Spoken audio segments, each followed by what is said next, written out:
ఒకప్పుడు మావోయిస్టులకు కాంగ్రెస్ పార్టీ అంటే కోపం. ఎందుకంటే కాంగ్రెస్ ప్రభుత్వ హయాంలోనే దానికి కాల్పుల విరమణ ఒప్పందం చేసుకుని చర్చలు జరిపారు మావోయిస్టులతో రాజశేఖర రెడ్డి. ఆ తర్వాతన ఆయా నాయకుల గుట్టుమట్లన్నీ సేకరించినటువంటి పోలీసులు వాళ్ళని వెంటాడి వేటాడి లేపేశారు. ఒకనాడు తెలుగుదేశం మీద శత్రుత్వం దానికి. ఎందుకు అంటే చంద్రబాబు టైంలో ఎన్కౌంటర్లు ఎక్కువ జరిగేవి అని చెప్పేసి. అట్లాగే నక్సల్స్లోనే కోవర్టులను పెట్టాడు ఆయన.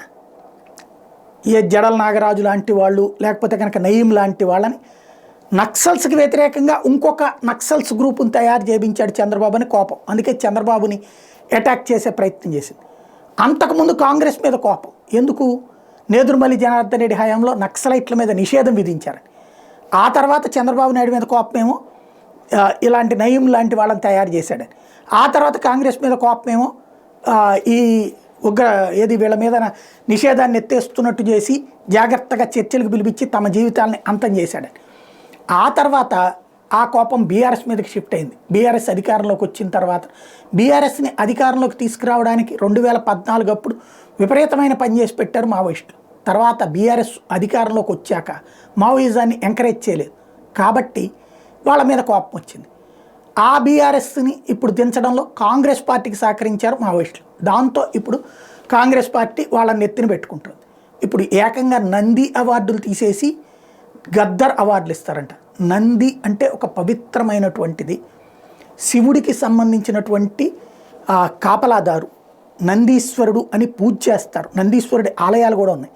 శివాలయానికి వెళ్ళిన వాళ్ళు నందీశ్వరుడిని కూడా దండం పెట్టుకుంటారు. అట్లాంటి నంది అనేటువంటి పేరుతో ఇచ్చే అవార్డులు తీస్తే ఎవరికి ప్రయోజనం? నెంబర్ 1. రెండవది గద్దర్ అవార్డులు అంటే ఏమిస్తారు రేపు పొద్దున?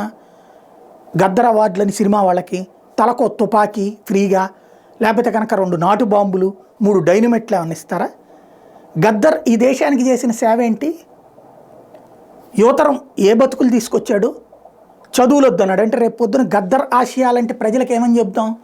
మీరందరూ చదువులు దండగయ్యా, తుపాకులు పట్టుకుని అడవుల్లోకి పోండి, ఆ తర్వాతన మీరందరూ అరాచకాలు చేయొచ్చు అని చెప్దామా? విద్యా వ్యవస్థ అనవసరము, లేకపోతే ఎన్నికయ్యేటటువంటి ప్రజాప్రతినిధులు అనవసరం అన్నటువంటి గద్దర్ ఆశయాలను అమలు చేద్దామా? అంటే రేపు పొద్దున నక్సలైట్లను తయారు చేసి మనల్ని చంపించుకుందామా? లేకపోతే సినిమా వాళ్ళని చంపిద్దామా? ఏం చేద్దాం అనుకుంటున్నది రేవంత్ సర్కార్ అనేది బుర్ర పెట్టి ఆలోచించాల్సి ఉంది.